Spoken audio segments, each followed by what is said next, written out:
Hello, everyone. I hope you're having a good day on this fine, beautiful morning. We're here to talk about preferences, and hopefully this will be a nice short session to just cover a very short topic, but a really important one. Preferences is a tab on TitleSource where you can go into TitleSource and personalize it so it works the way you want it to work. And that can be a really handy thing. So there is a document link listed on in the information section of this video, down below the video, so you can link to that document and print it off, and that will also cover the things that I'm going to talk about here. Once you get signed on to TitleSource, up in the blue band at the very top, you have this little link that says Preferences. If you go ahead and click on that, I'll step through each one of these and kind of explain what each one does. Once you click on Preferences, over here on the left, you get a string of different options. So these are the ones we'll step through. We'll start out on General Preferences. I have my email address up on the first one. I have my password, which I'm going to go change as soon as we're done here. You can set your timeout period. This is the period of time in minutes that your screen will stay active, the TitleSource will stay active if you have not typed anything. And then after that period of time, it will log out. So right now I'm set to go for 60 minutes, and then it will log me out. Okay, maximum search history, this is how many searches TitleSource remembers, and when you're in the search function, you can go into search history, and it will show what those are. This set your landing page, this is kind of important. When you first sign on to TitleSource, you can start out at either the home page or the search page. And this will tell TitleSource which page you want to start on. And which one you start on is completely up to you. The home page has a lot of good information on it. And so I'm going to set mine to the home page, and I'm going to go ahead and click Submit. This will tell me if there's any sales going on. Like right now, there's some sales on Paw Prints materials. There's a sale on ebooks. So that's information that's on the home page. So I'm going to go ahead and click Home so that I see that when I first sign on, so it's something I can look at. So the next option I'm going to choose are System Preferences. You can't change any system preferences. This tells you how your ID is set up. It's only for the most wonky amongst us, but it will tell you about all the different parameters that your ID is set up for. I'm going to go ahead and go on to Search Preferences, and this one is pretty important.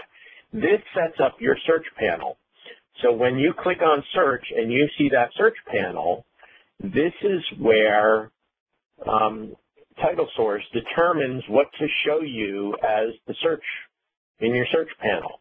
You can determine if you only ever search for books, you could set it up so that it will start out with showing you only books. Now you can always change these. This is just what the search panel will look like to start.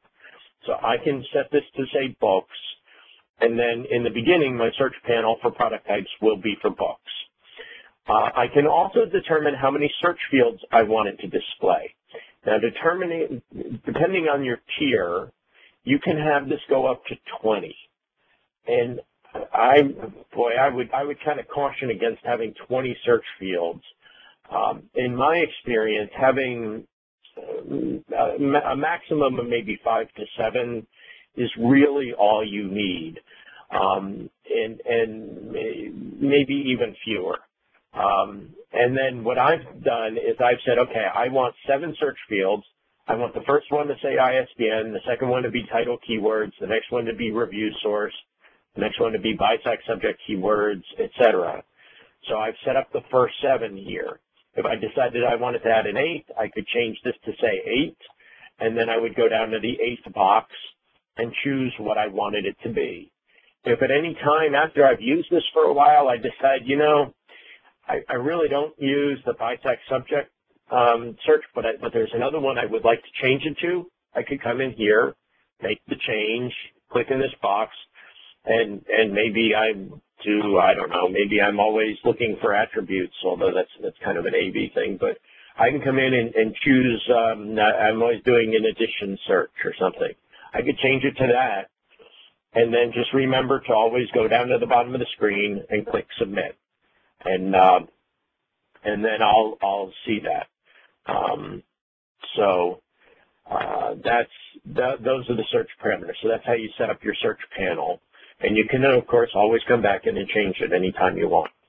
Display preferences. This is also important, and in fact, probably the most important option is on this screen.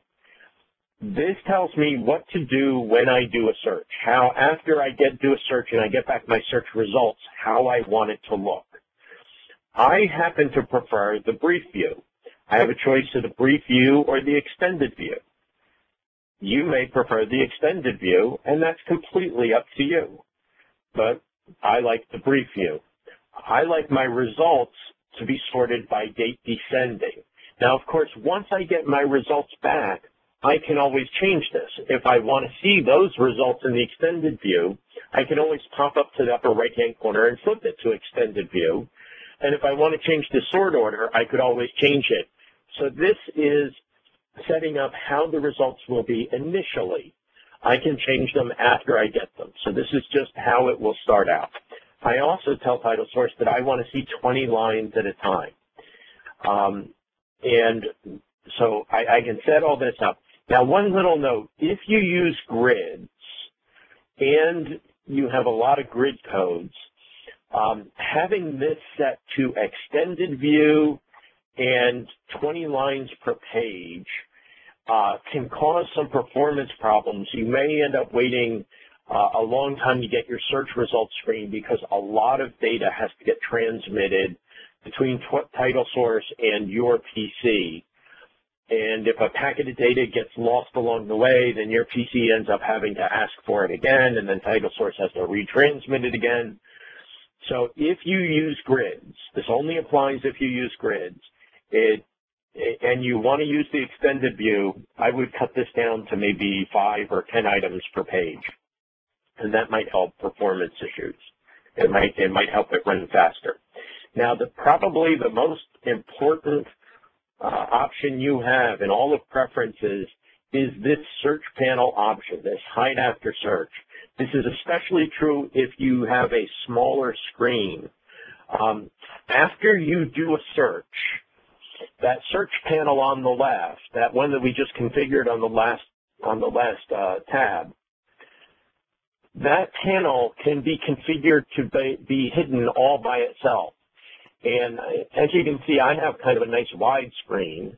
But if you have a smaller screen, having that panel be popped out all the time can just be annoying. And so you can come in here and say hide after search.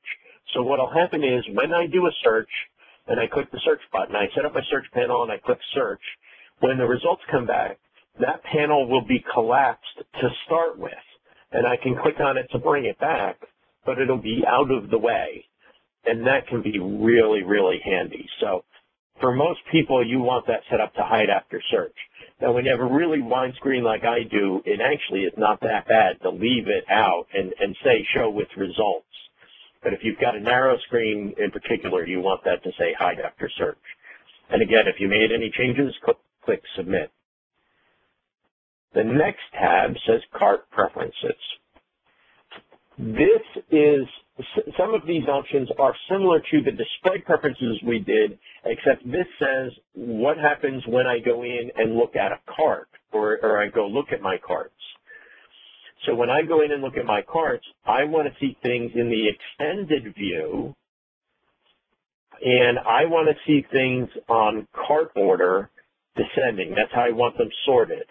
By cart order, that means I want to see things as they were ordered, as they were added to the cart.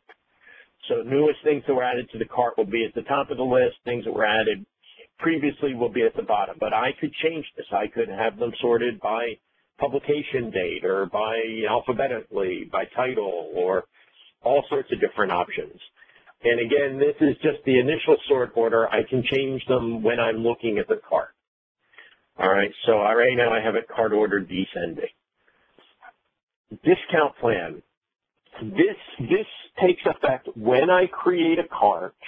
A discount plan is assigned to it. And what the discount plan is the way that TitleSource calculates. When TitleSource shows you a title and shows you its estimated discount price, kind of in the background, in the setup of TitleSource for your account, for your library, TitleSource has a table.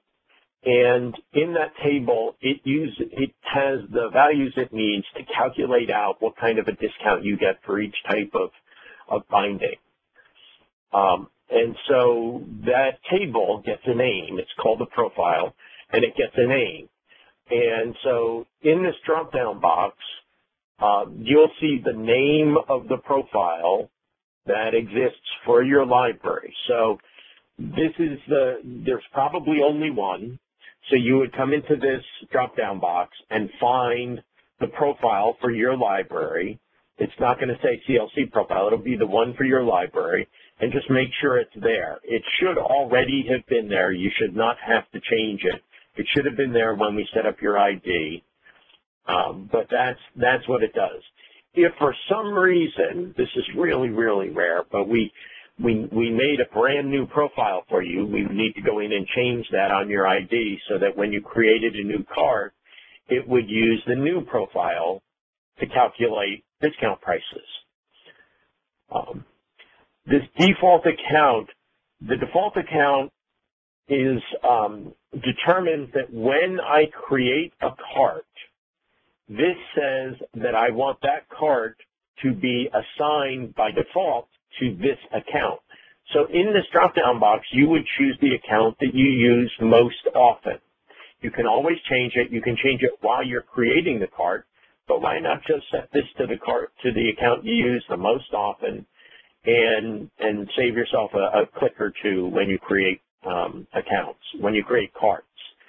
So this will be the account that when the cart is created, this account will be assigned to that cart by default. You can always change it. But this B&T Home Delivery default account, you aren't going to use this. This is only for retail stores. They use this for delivering books to their customers directly.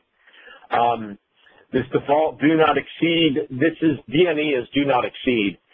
This is very rarely used in libraries. I'm not going to explain the whole thing. I'll just kind of give you the highlights in case you ever think you need it, and then you can call us and we'll kind of step you through it. But DNE is you can set up a profile, sort of like the pricing profile, the discount profile. We can set up a profile in TitleSource where you can say, okay, I don't want to spend more than $1,000, and also tell TitleSource what to do if you put more than $1,000 worth of books into this cart. And so you can have profiles set up that tell it what to do in that kind of a circumstance. And so as you add titles to the cart and you hit your $1,000 limit and start to go over, TitleSource will know what to do and will follow the instructions that it has in that profile. This is usually just done in schools and not even done that much. But that's what do not exceed is for. Default duplicate plan. This is very important. This should be already set up for you. There may be two different options in here that will probably say something to the effect of all users' carts, and maybe another option that says something to the effect of just my cart. And what this does is, again, we can configure TitleSource with different ways of doing duplicate checking. You remember that when you add a title to a cart, TitleSource checks that title to see if it's a duplicate. Now, in Title Source 101, I did a bit of a shorthand, and I took a bit of a shortcut, and I told you that Title Source checked to see if this title was a duplicate in any cart, in any other user, in any cart, in any user ID, in all of Title Source in your library. And I made an assumption that you were going to be set up with a duplicate profile that would check every cart in every user ID, because that's how almost everyone is set up. But that isn't how everyone has to be set up. We can actually configure that a little bit. For instance, in some circumstances, it is smarter for a person to be set up to only check for duplicates in their own carts. And we can do that. And we could create a different duplicate profile for them. And then they would come in here and choose that profile so that whenever they created a cart, that profile would be assigned to that cart. They could also, in certain circumstances, when they create a cart, create one cart with one duplicate profile, create a different cart with a different profile. So these profiles are assigned to carts, and if you need to, you know, this is very rarely done, but there can be times when you want to assign all these different profiles differently to different carts. I had one library that where the director, it was a very small town, and the director actually was the director of two separate libraries. There was a small privately funded library that he was the director of, and he also was the director of the very small publicly funded library in the same town. And so we set up Title Source so that he could order from one Title Source sign-on, he could order for both libraries, even though they were completely separate entities and had different, you know, different accounts and different things like that. So we can do all that. This default cart type, we have set up, I have mine set up for grid. You would only do that if you use grids and if, you know, you use grids all the time. So this says that when I create a cart, Title Source by default is going to make it a grid cart. If you don't use grids, you would make this non-grid. And then, of course, if you made any changes here, you would click Submit.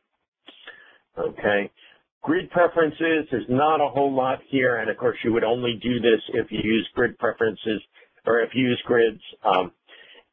There's a thing called, if you get trained on grids, you'll learn about templates. You can specify a default template, and there's really no need for you to be messing with your grid threshold. That's something we would set for you.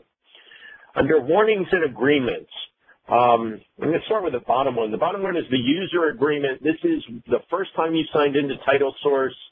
You would have seen an end user agreement. You might not have seen it if someone else signed onto your ID first. So the first time your ID is used, there is an end user license agreement, and at the very bottom you have to click I agree. And once you do that, this status will change to inactive, which just kind of specifies that you've seen it and you clicked I agree. These other two, this import title add single and this import title add batch, I generally recommend that people turn these off, and you can turn them on or off by just clicking on it, and you can either enable it or disable it. I'm not going to enable the warning. I don't really find these terribly helpful. What these warnings do is, if there is a title that might be an import title, then you will get a pop-up warning that kind of alerts you to the fact. But there's some circumstances where you kind of get a lot of warnings that are just not helpful. So I just find that these are just best left off. In Title Source, there are some titles that you will see that have a Union Jack, you know, the British flag next to them, and those are imports from the UK. We have a partnership with Gardeners in the UK, which they're, as I understand, the largest distributor in the UK. And so sometimes there may be titles, you may come across a title that, that is just something that is not available in the U.S. that they have in the UK that you want. And you can go ahead and order it. It will take a little time to get here, but it's perfectly fine for you to order it. You'll notice in the price, you'll notice that it has three prices, that it has a price in pounds, a price in dollars, and then the discounted price. But it's perfectly fine for you to order it.